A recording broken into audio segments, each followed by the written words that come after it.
म्हटल्यानंतर सगळे यज्ञ पळायला लागले, ब्राह्मण पळायला लागले. भजन केले की मारच आहे म्हणले. बंद करा, बंद करा, बंद करा, बंद करा, भजन बंद करा. आणि ते केलेला चहा पिऊन निघामले चटचट चटचट. चहा मात्र पियाचं घरात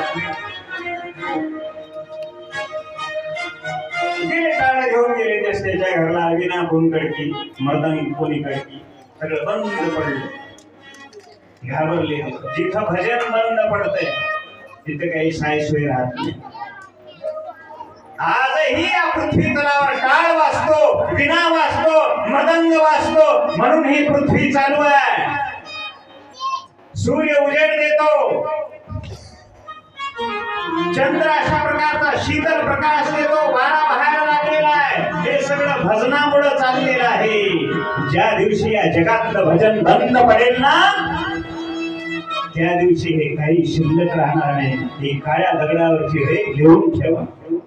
पार्वतीपते शिव हर हर हर हर. हे सगळं चालू आहे म्हणून हे जग चालतंय.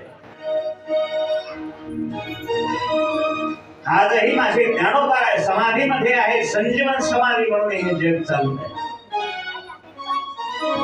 संतांचे उत्सव सप्ते याच्याकरता हे सगळं पृथ्वीचं संतुलन अशा प्रकारचं नीट राहते.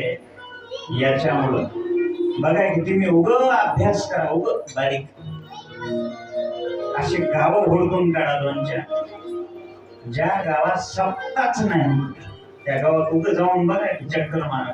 1-2 दिवस राहा. आधी इतकं सुन्न सुन्न वाटतंय महाराज, इतकं सुन्न सुन्न. गाव तुमच्या गावात सप्ता नाही होईना महाराज, आमच्या गावात सप्ताच होईना.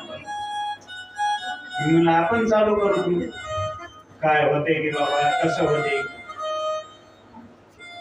सुन वाटते त्या गावामध्ये, एखादी प्रसन्न वाटत नाही महाराज त्या गावामध्ये. म्हणून हे अत्यंत महत्वाचं साधन आपण करत आहात.